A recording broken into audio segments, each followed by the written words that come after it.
This is Reframe, the podcast from the College of Education, Health, and Society on the campus of Miami University in Oxford, Ohio. All across Ohio, third grade students everywhere will soon take the third grade reading guarantee, which is a state-mandated test to ensure that all elementary-age students are reading at grade level. The goal is not only meant to highlight the importance of reading as a fundamental skill, it's also designed to help struggling readers get the support they need to become better readers. However, it's also caused some parents to wonder just exactly what this test entails, how early they should begin preparing their children to take it, what happens if a child falls behind in their reading ability, and just how parents and teachers can help them catch up if they do. We've actually had some parents reach out to us about these very concerns. So today on the podcast, I want to welcome David Annable. He's a school psychologist for the Talawanda School District, a graduate of Miami University's Department of Educational Psychology, and he's here to help us understand more about the third grade reading guarantee, how it works, and how parents, teachers, and students can successfully navigate it. David Annable, thank you so much for being on the podcast. Thank you. So what can you tell us about the third grade reading guarantee? So starting from like a high level, what are its primary features? What kinds of skills are being tested? Basically, what do parents really need to know? Okay. So the headline with the third grade guarantee, what everyone talks about is that if you don't pass this test in third grade, you're not going to be able to go on to fourth grade. I'm going to say that's the headline, but it sometimes takes away attention from a lot of the underlying parts, which are a lot different, and really get you there and hopefully avoid that retention discussion. So go back a little bit. This came from the state legislature. They were looking at the research that shows if a child is reading proficiently by third grade, they're going to have significantly greater academic success if they don't than if they're not reading proficiently by third grade. So they decided to set up the system saying, okay, this is an aspiration. Can we guarantee that by the time they reach third grade, they'll be reading proficiently? So that's where this came from. It was a very good goal. So this really starts in kindergarten. So when kids enter kindergarten in Ohio, and the first couple of months of school, they'll take assessments. Each school district picks their own that will help determine are they on track or are they not on track. And that continues from kindergarten up to third grade. And if the assessments are saying they're not on track, then the school district writes plans and figures out how can we help support the students and get them there. So while we always talk about retention, I think the part parents really need to learn about is that retention's the last step. Everything before that is how can we support them? How can we get them where they need to be so we never have to have that discussion? So I think there's a lot of good goals under there. The retention part is a little bit more controversial, but I think everyone agrees with the underlying parts that we need to get early intervention in. And how common of a policy is this? Are there different versions of this in other states across the country, or is Ohio fairly unique in this regard? There are about 16 states that seem to have some form of this, and then there's some others that have some like suggestion versions of it. But there's about 16 states that require retention. In this area, Indiana has a very similar law. The details are different, but the similar concept. You have to pass this test in third grade. Kentucky was considering one this past year, but they didn't pass it. So everywhere's a little different, but it's not universal, but it's not uncommon. And obviously this is meant to highlight, the fundamental importance of reading, which obviously it is important in, most, if not all aspects of life. But how fundamental of a skill is it to the future success of a student as they go into later grades? That is, are there like far-reaching and profound consequences for students who fail to read well in these early grades? How fundamental is it in that regard? No, reading's fundamental pretty much to all learning in school. Where this gets important is what the research has shown is if you're not reading fluently, if you're not comprehending by third grade, you are significantly less likely to graduate high school, to go to college. So all these other markers of success that we look at, if you're not reading by the end of grade 3, that's where we're going to see that difficulties from there on out. So one of the reasons it's so important is in elementary school, in kindergarten through third grade, the focus is on learning to read. All the education is assuming you probably can't read very well yet, so we're teaching you to read, and most of your other instruction is presented orally, so you're learning it from the teacher speaking it. But starting in fourth grade and older, you're not learning to read anymore, you are reading to learn. Mm-hmm. So much more of your instruction is dependent on you being able to read it. So whereas in first grade social studies, you probably didn't have to read a whole lot. The teacher told it to you. You did games, you did activities, but in fifth grade, now you're reading text about U.S. history. So that's the big change. So if you're not reading fluently and comprehending your material by third grade, you're going to fall even farther behind now in every subject starting in fourth grade because maybe you were good at science before, but now you have to read the science. So if you can't read it, then that's where you're going to see more struggle. So that's why reading is assessed in this very specific way, unlike math is, for example. Yes. And can you kind of walk us through how this process actually unfolds from grades K through third grade? Are they assessed in kindergarten and then every year after that at certain intervals? And how can parents know if their child is or is not reading at their appropriate grade level? So when a child starts kindergarten in Ohio, in the first couple of months, they'll take some sort of test to figure out where their reading skills are at. Now, this is not, the state mandates you do some sort of assessment, but the district can choose from a list. So different districts choose different things. Where I work in Talawanda, we use a test called STAR. Another common one is called MAP, but there are several on the state list. These are primarily computer-based tests where they sit down and take it on a computer. For little kids, like in kindergarten and first grade, a lot of it's read to them. They do it as a group. The teacher gives instructions. As they get a little bit older, they do it a little more independently. And these are not long tests. It's about a half-hour kind of assessment that gives you a picture of where's your child at. And depending on where their score is at, if it says, okay, they're right where they need to be, everything's good, nothing else really happens. But if the score suggests that there is a concern, so they're not where they should be, then the school district has to inform the parent. So as a parent, you should get a letter from your school saying, okay, your child isn't where we want them to be in reading. They should also get some recommendations from the school district about things they can do to help them. But the school district also then has to write what's called a reading improvement plan, or a RIMP. And the RIMP lays out, this is what we're going to do to help your child do better. So that's going to be the intervention to provide them support. And then most school districts will 3 times a year progress monitor and say, okay, where are they at? So you took this test in the fall, then you usually will take it again in the winter and then in the spring to see where they're going, what kind of progress they're making. And that continues every year. So every year they'll look again, okay, kindergarten's over now, you're in first grade, we'll do this testing again, see where you're at. You might need a RIMP for more reading intervention, or they might say, nope, you're doing great. So that's the kind of process up through third grade. So it's not necessarily like sink or swim. It's we've identified you as being not on track, and also here's all the ways we're going to help make sure that, to the best of our ability, you are on track by the time you reach third grade. Right, and I think that's one of the big things that third grade guarantee pushed school districts to do. I think we were doing a lot of this already, but it gave new emphasis and urgency to, you need to provide this intervention early. Because all the research shows the earlier we can provide the intervention. If we can get in with a kindergartner and get them to where they need to be, that's a whole lot easier than doing that with a first grader or a second, third grader. So the earlier we can do it, the better. But it's really a process. So where people think of the third grade guarantee as this third grade test, it's this step-by-step, the specific plans listing out how are we going to help your child, how are we going to get them where they need to be. So if this eventuality happens and a child is identified as being not on track, aside from the school interventions that happen at various grade levels, what kind of information or resources do parents get to know how they can help their child become a better reader and get on track? Well, so you'll get some sort of list from your school district that resources and suggestions. But I think for most parents, the best idea would be to talk to your child's teacher. Because what the challenge is, every kid's different, their reading needs are different. So one difficulty for most school districts is to give a list out. It's hard because every kid has a little bit different needs. So I think if you get that letter saying, okay, your child is not where they need to be, I think really calling your teacher, having a conference, sitting down, seeing where they're at, they may be able to give good suggestions. And sometimes they might be able to say, don't worry about it too much. Because there'll be some kids that initially get identified, a couple months later, they're where they need to be.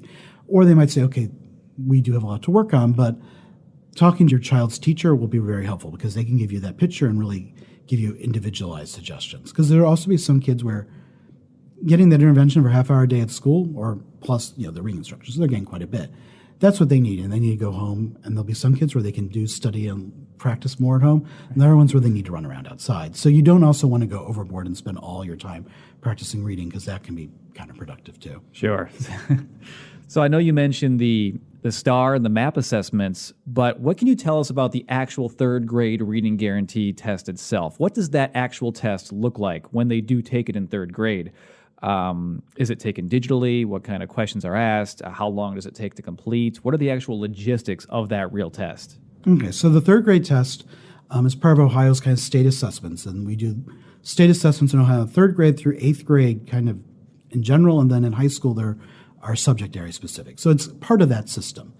In third grade, it's a little bit different because they take it in the fall.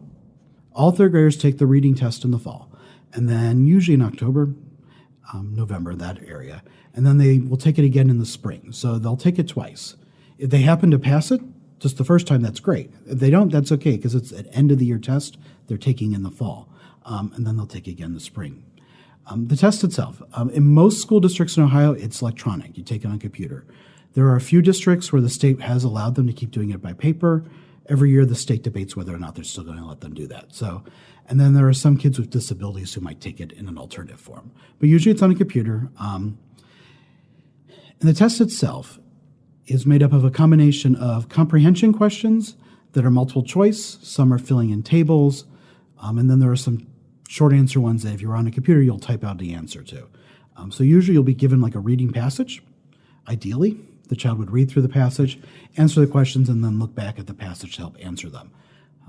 And then within that, there'll be questions, they'll be like comprehension. They'll be really kind of like, just did you read it? So it'll be like, tell me the main idea. Or where did Sally go? Like, did she go to the store? Did she go home? Really basic kind of questions. There'll be some questions that require inferences. So the child's read the passage and then they have to interpret the meaning and try to explain what was the point behind the story, what was going on. And then there'll be some that are more like vocabulary kind of questions. So it might give you a sentence from the passage, underline it, and then give you multiple choice and say, what does this word most likely mean in this passage? Or determine the meaning of this word from the sentence. So it's those kind of questions. It's mostly multiple choice, but there are definitely some short answer you have to type out responses, or if you're still doing the written one, handwrite them. It takes about 90 minutes to actually take the test, depending on how some kids are fast, some are slow. You'll see a range on there. And when I was talking to some third grade teachers, they said it's probably about a 2-hour process from logging in to being completely done.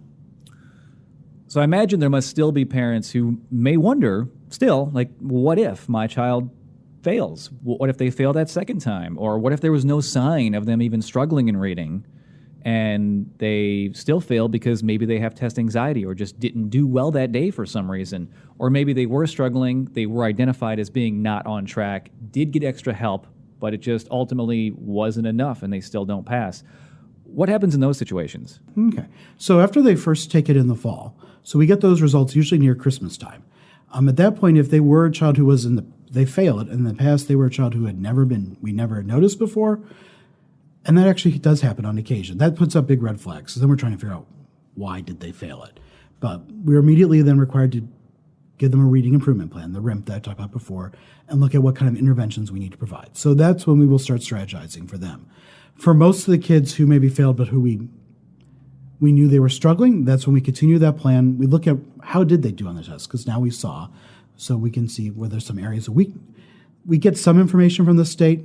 So I was going to say there are some areas of weakness we might be able to pinpoint, but we'll get a better idea of what they were doing. We don't get a full picture of how they took the test, but we get some idea. So we can pinpoint that a little bit more. And then they'll take the test again in the spring, they actually can take another test. So the state allows school districts to pick an alternative test from a list the state has approved, and they can take that test again. So if they pass that test, this alternative test, that counts for passing the main state test too, for the purposes of not being retained. So they will different districts will do that at different times. We will frequently do that in January again to see where they're at. And then sometimes we can do that again in May after the second time they take the test. So they took the first test, they failed it. They took the alternative test and failed it. So then they'll take the state test again. One of the challenges at that point, we may not get those results very quickly. So usually we'll get that in the very end of May. Typically what will then happen is we will offer them a chance to do summer school and then yet another chance to take the test.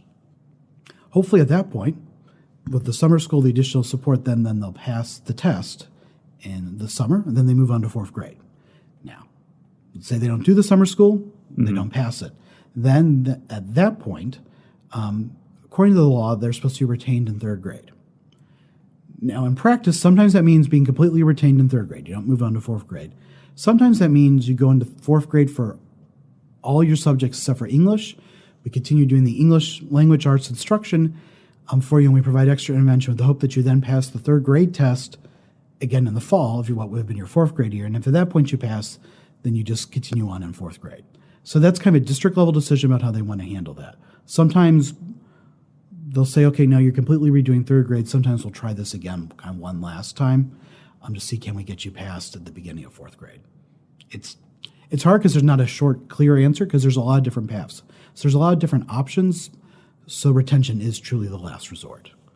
So it sounds like there are a lot of checkpoints along the way. I think if a parent just reads that headline, if they fail this test, they fail third grade. That sounds scary, but it sounds like there's a lot of things that have to happen before that is the ultimate recourse. Right. I think the headline is very scary because it makes it look like it's this one test, one shot, but really there's a lot of options. So while there are certainly some kids who do get retained over this, there are a lot of opportunities for support and help beforehand to hopefully avoid that. So it's more than just this one day, one test. Okay, that is good to know. And it is a state mandated test, so parents probably can't opt out, or can they opt out? And are there other considerations? What if a student has certain learning disabilities, for example? What are some other things that can happen? Yeah, so opt-out always becomes an interesting question because you can opt out of other state tests in Ohio. The state won't force us to give a test to a kid if the parent says they don't want to take it. The problem is with the third grade one, I'll address that first, is if you don't ever take it, you never have gotten the score you need to go into fourth grade. So you would kind of end up having to be retained because with no score, we can't move you on to fourth grade by state law. So opting out for the third grade reading test is problematic. But we do have there are provisions in law for children with special needs and some other special circumstances. So if a child has a disability and they've been identified and they're receiving services on an individualized education plan, an IEP, they'll receive the testing accommodations that's part of their plan. So they might receive extended time. They might have parts of the test read to them, potentially. The specific rules on accommodations vary year to year. The state keeps changing their mind how they want them to work, but there are usually provisions for how getting test accommodations, extended time, maybe taking in a quiet setting. Plus, if they're on an IEP, they're probably receiving additional academic supports. The other component for children on IEP is the IEP team may say, even if this child fails the test, they may still go on to fourth grade. So there's actually provision in the special education law to waive the retention aspect, because that's the team being able to look at saying this child's particular needs, they are learning quite a bit, they're progressing. Retention in third grade just doesn't make sense for them. So the team can choose for some children with special needs, say, nope, you're still going to go into fourth grade. The district still needs to make sure they're providing additional academic supports and all that, but they can do that. There are similar provisions for English language learners in their first, I think, 2 years in Ohio, might be 3, where they're not held to that. So if it's their first year in Ohio, in Talawanda, we have a lot of international students from all over the world. If it's their first year in the United States, they're still learning English. The state's not going to hold that against them for the purpose of going on to fourth grade. So that's another group. The other exception to the retention rule will be if a child's already been retained before. So let's say a child did kindergarten the year when they had a lot of difficulties and for some reason they repeated kindergarten, the state doesn't require you to retain them again. So if you've been retained any time prior to third grade, you won't have to repeat third grade. Ohio only allows one retention. Now, how about outside of school? Are there other resources available for parents who want their children just to do really well on this test? I mean, are there practice tests available, for example? Or maybe just some other ways that all parents can help their children, regardless of what reading level they're at, just become better readers in general? The Ohio Department of Education actually has a fairly good website with a lot of parent resources, and there are practice tests. I wouldn't recommend to a parent to sit home making your child take practice third grade tests. Now, as a parent, if you want to go through and kind of take the test and look at the questions just to get an idea what they're doing, I think there's some value in that. They will practice at school, even if they don't practice the test per se, they'll practice taking the test and how it looks. Leave that to the school. I wouldn't, as a parent, spend my time doing that.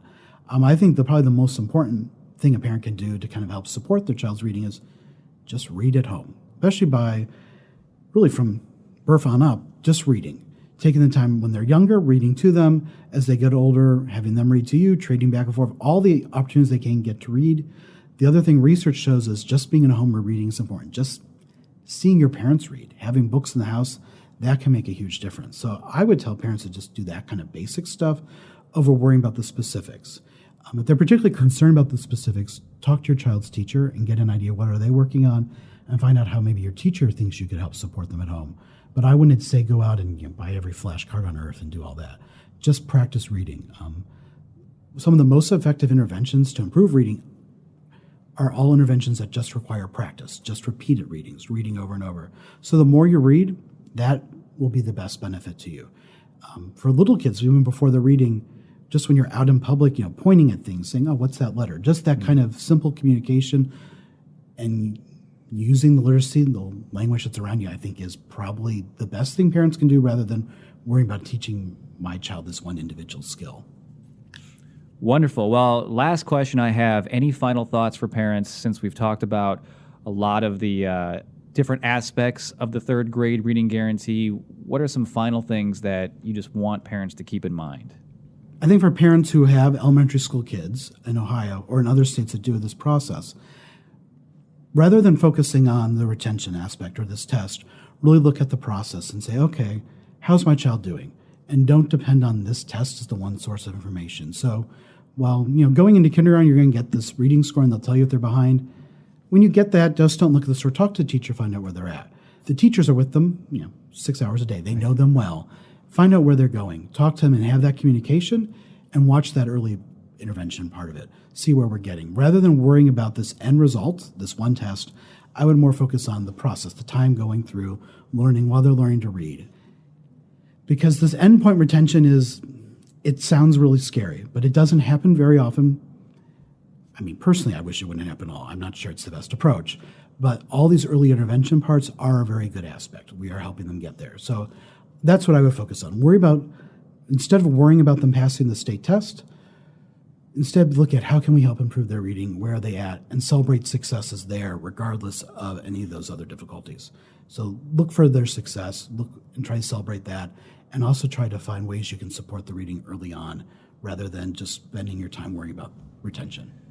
That, I think, is some really great insight and some advice and some helpful information about how parents and students should approach and consider the third grade reading guarantee. So thank you so much for being on the podcast and sharing your expertise today. Thank you for having me. I appreciate it. David Annable is a school psychologist for the Talawanda School District, and he's also a graduate of Miami University's Department of Educational Psychology.